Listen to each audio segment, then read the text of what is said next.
bicara tentang perekonomian Indonesia, jangan dulu bayangkan perusahaan raksasa atau investasi miliar rupiah. Justru UMKM lah yang menjadi pilar utama. Dari warung kecil di sudut jalan, usaha kuliner, hingga produk kreatif anak muda.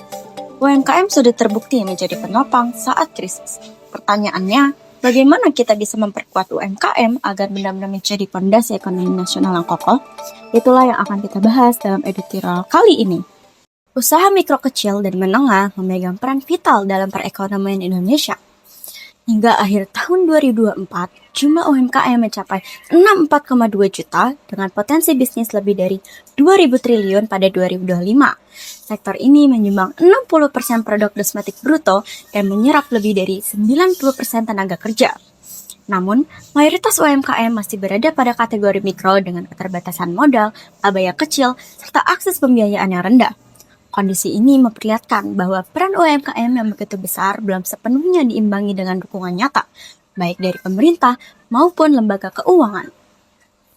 Salah satu masalah utama UMKM adalah rendahnya akses terhadap pembiayaan. Di Papua Barat misalnya, dari 21.000 pelaku UMKM, hanya kurang dari 20% yang mendapat akses kredit usaha rakyat. Padahal, daerah otonom baru membutuhkan dukungan ekonomi yang lebih besar agar tidak semakin tertinggal. Tentu kita sepakat, tanpa suntikan modal, bagaimana mungkin usaha kecil bisa berkembang? Sinergi antara pemerintah daerah dengan BUMN perbankan diperlukan untuk memberikan stimulan, relaksi kredit, serta perluasan jangkauan KUR ke masyarakat pedesaan.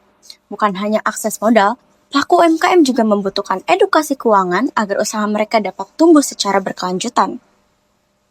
Selain itu, kualitas sumber daya manusia pelaku UMKM masih menjadi persoalan. Banyak produk lokal sebenarnya memiliki kualitas baik, tetapi gagal bersaing karena kemasan yang kurang menarik atau strategi pemasaran yang belum maksimal. Di titik ini, kita perlu jujur, produk yang bagus saja tidak cukup tanpa kemasan dan pemasaran yang meyakinkan. Oleh sebab itu, pelatihan sertifikasi dan pendampingan sangat menjadi penting agar UMKM lebih berprofesional dalam mengelola usaha.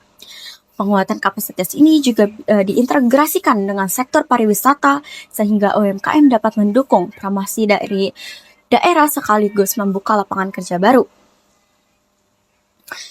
Lebih jauh, belum meratanya kualitas dan kuantitas UMKM antar daerah berdampak pada daya saing nasional.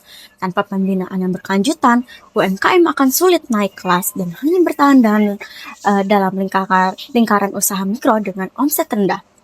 Kita terus tidak ingin potensi besar ini hanya berhenti pada angka statistik semata, maka kehadiran BUMN perbankan dan pemerintah pusat harus lebih nyata dalam memberikan dukungan baik dari sisi pembiayaan, pendidikan, kewirausahaan, maupun perluasan pasar.